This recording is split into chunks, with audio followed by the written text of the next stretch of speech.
27 ਸਾਲ ਹੋ ਗਏ ਨੇ ਮੈਨੂੰ ਕਲੰਦਰ ਪਾਕ ਦੇ ਉਰਸ ਤੇ ਜਾਂਦੇ ਆ। ਤੁਸੀਂ ਮੈਨੂੰ ਇਹ ਦੱਸੋ ਕਿ ਤੁਸੀਂ ਕਹਿ ਰਹੇ ਹੋ ਕਿ ਮੈਨੂੰ 27 ਸਾਲ ਹੋ ਗਏ, ਕੁਛ ਮਿਲਿਆ? ਰੂਹਾਨੀਅਤ ਨੂੰ ਨਹੀਂ ਲੋਕ ਜਾਣਦੇ ਇਹਨਾਂ ਦੇ ਅਲਾਵਾ।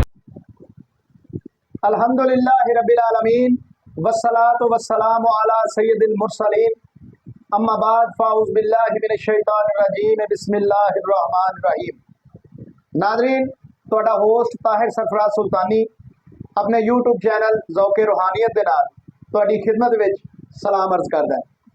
नाज़रीन, आज साडे मेहमान बाबा जी साजिद कमालवी साहब कमालिया तो तशरीफ ले आए दाता दी नगरी अल मरूफ बाबा बूटे शाह बुखारी। इन्हां दे नाल मुलाकात करांगे ते आओ इन्हां दे नाल गलबात करने हैं। अस्सलाम वालेकुम बाबा जी। वालेकुम अस्सलाम। और बाबा जी कैसे हैं? ठीक ठाक। बरकातहू युसल्लूना अला नबी हक नबी अल्लाहुम्मा सल्ली। बाबा जी किदां तशरीफ ले आए? दाता हजूर दे उर्स ते जी। वाह। ते बाबा जी होर भी किते जांदे हो या दाता साहब दे तुसीं ज्यादा? दाता तमाम उर्सां ते चले जाइदे जी, जिथे जिथे भी नजदीक हो। अच्छा, लेकिन 27 साल हो गए ने मैनू बाबा फरीद गंजे शकर के उर्स से जांदियां ते दाता हजूर के उर्स से जांदियां ने इत्थे दरबारां ते मैनू इन्ना अरसा हो गया। अच्छा जी। ते बाबा जी अज दा जिहड़ा दौर है मादियत दा दौर है, तुसीं रूहानी लोग मादियत से ज्यादा इनसार कर बैठे ने ज्यादा। तुसीं मैनूं ये दसो कि तुसीं कह रहे हो कि मैनूं 27 साल हो गए, कुछ मिले? अल्हम्दुलिल्लाह जी, बहुत कुछ मिले जी। की मिले? कि मैं तुहानूं इहदी एक मिसाल दूंगा कि अगर असीं किसी दा दरवाज़ा जाके खटखड़ाईए ना जी ते अपना उधार भी लेना होवे ते 3 वारी दरवाज़ा ना वो खोले ते असीं अपना उधार छड़ दिंदे हां। ते मैं 27 साल जिस दे दरवाजे खड़काए ने, मैं एवें खड़का दित्ते ने जे मैनूं कुछ मिलिया नहीं। वाह वाह, क्या बात है जी। अच्छा बाबा जी, ये दसो कोई दीन दी तलीम भी हासिल की थी? हाँ जी, अल्हम्दुलिल्लाह दीनी तालीम भी हासिल की थी, रूहानी तालीम भी हासिल की थी। दीनी तालीम ते काम भी थोड़ा जिहा कीता जी। अच्छा, की काम कीता है? जिहदे विच मैं कुरान मजीद नूं गिराफ दी सूरत दे विच लिखिया। अच्छा, पूरे कुरान मजीद नूं अलहम तो लैके वन्नास दी सीन तक। सुभान अल्लाह।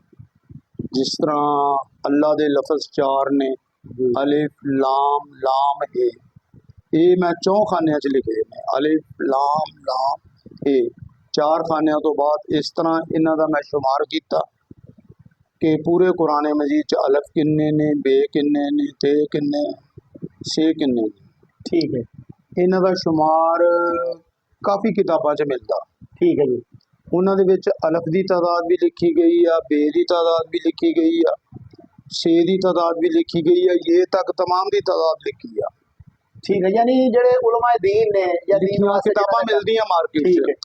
लेकिन अगर असी इन्हां दे लिखे हुए मजमूए नूं टोटल करिए ना जी, तो जिहड़ा इन्हां ने एंड ते लिखा है भी कुरान मजीद के इतने हरूफ है जी, इनका अपना मजमूआ इन किताबों के मजमूए से नहीं मिलता।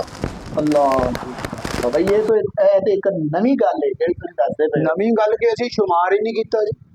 अच्छा, असी अपनी अकल इस्तेमाल करिए भी जो सानू पढ़ाया जा रहा है, इसकी हकीकत की आ, फिर ही मैनू ये लिखना पिया ना पूरा गिराफ की सूरत दे विच कि मैं इसकी कोशिश की है।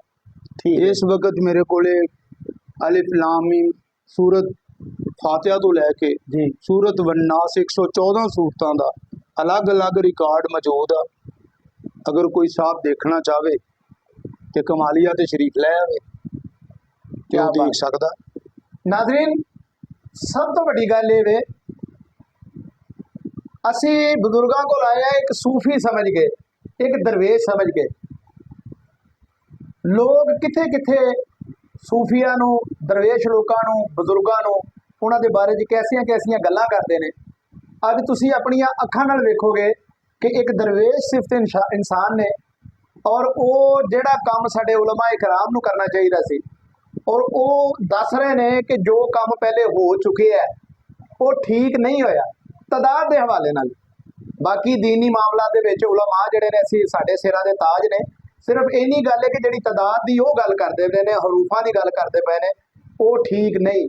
तो मैं अपने उलमा नूं ये गुजारिश करांगा कि इहदे उत्ते दोबारा एक दफ़ा नज़रसानी करो।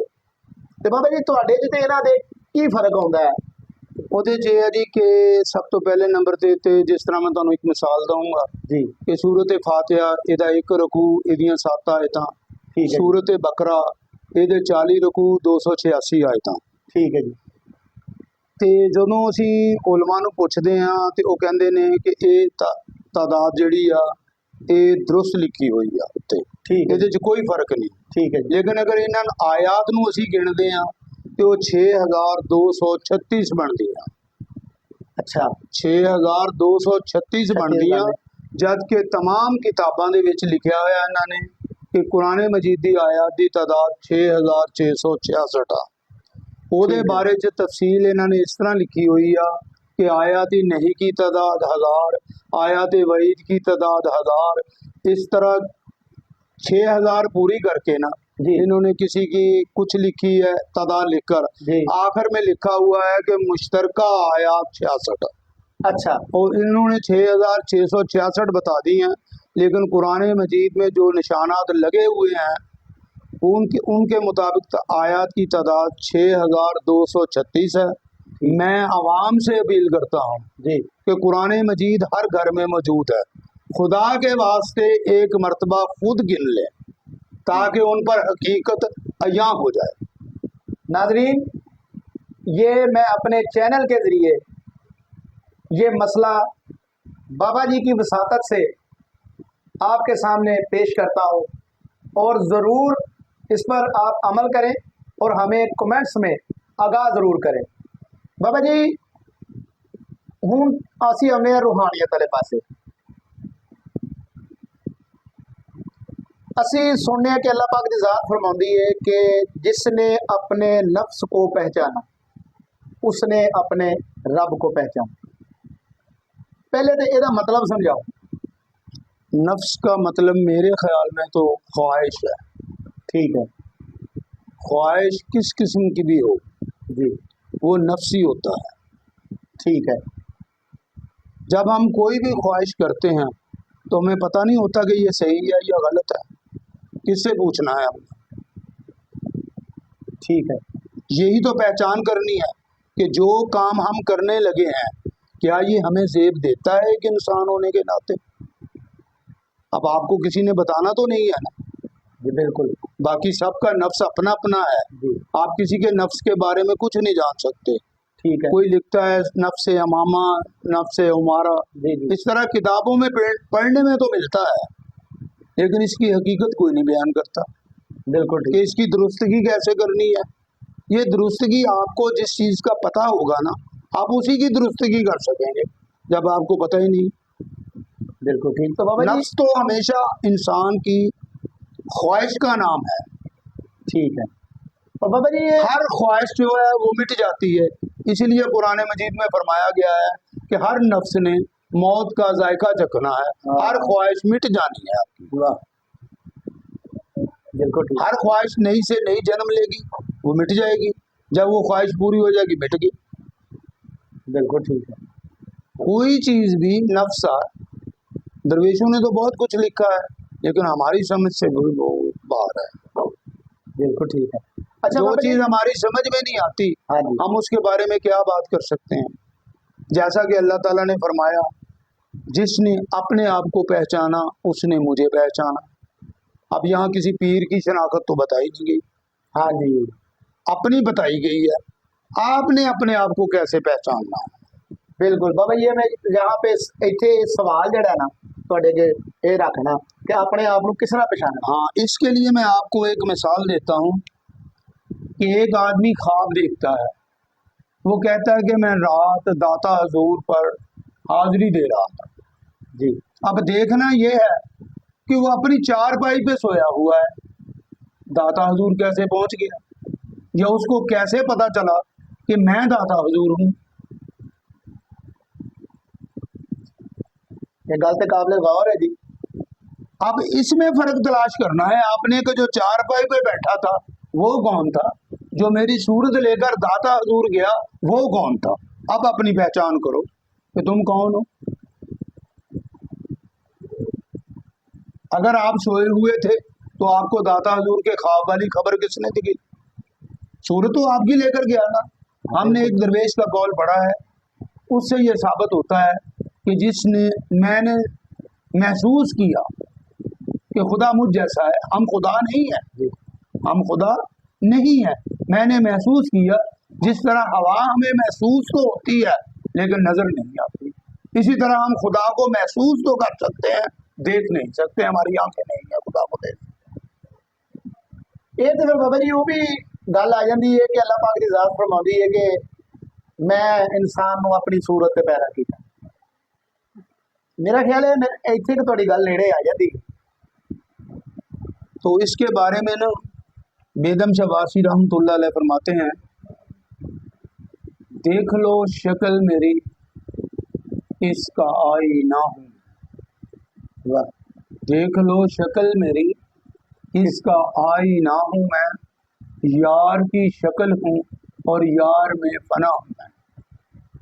अब अगर कोई मुझसे पूछे ना तो इसकी शरह कैसे करनी है, मैं तो यही कहूँगा कि हम अक्सर लोगों से सुनते हैं कि ये मोहम्मदी चेहरे हैं। जो मोहम्मदी चेहरे हैं ना वो मेरे मुस्तफ़ा पे दुरूद और सलाम भेजते हैं। जो मोहम्मदी चेहरे हैं, ठीक है, जो मोहम्मदी चेहरे हैं नहीं है ना वो मेरे मुस्तफ़ा पे दुरूद और सलाम नहीं भेजते। ठीक है, बिल्कुल ठीक है। हमने तो यही सीखा है। तो बाबा जी फिर आप फरमाते हैं बशर के रूप में फरिश्ते करें सजदा मुझे, अब इससे आगे खुदा जाने और क्या। अब आदम बशर के रूप में आया जी, और अल्लाह ताला ने हुक्म दिया सजदा करने का उसे। बिल्कुल यानी ठीक। यहाँ साबित हो रहा है कि मालिक जो हुक्म दे आपने उसे तस्लीम करना है। जो सुभान अल्लाह। तस्लीम करता है वो पा लेता है, जो तकरार करता है वो उलझ जाता है। बिल्कुल ठीक है। तो बाबा जी तसव्वुफ ਜਿਹੜਾ ਹੈ ਇਹ ਤੁਹਾਡੇ ਨਜ਼ਦੀਕ ਇਹਦਾ दीन ਨਾਲ ਕਿੰਨਾ ਤਾਲੁਕ ਹੈ ਜਾਂ दीन ਤੋਂ ਕੋਈ ਵੱਖਰੀ ਚੀਜ਼? बाबा जी सारा दीन ही ये है तसव्वुफ हाँ जी। किस तरह? वो इसलिए कि कोई सूरत भी और नजूल की सूरत चाहिए, कोई बात भी मेरे आका थे जी, नजूल की सूरत चाहिए। ठीक है, वही दी- नजूल हाँ वही की सूरत भी आप कह सकते हैं, ठीक है, नजूल की सूरत भी आप कह सकते हैं, ठीक है, ख्याल की सूरत भी आप कह सकते हैं। लेकिन देखना ये है कि हमने माना किसको, माना हमने हजूर को है। बेशक हमने रब तो देखा ही नहीं, बेशक हजूर ने फरमाया रब है, हमें मानना पड़ेगा रब है, सुभान अल्लाह। क्योंकि हमने कलमा पढ़ लिया है। हमारा हक है मानना, ना कि दलीलें मांगना। ठीक है, जो लोग दलीलें मांगते हैं मेरे ख्याल में मैंने उन्हें अपनी ज़िंदगी में तो जलील होते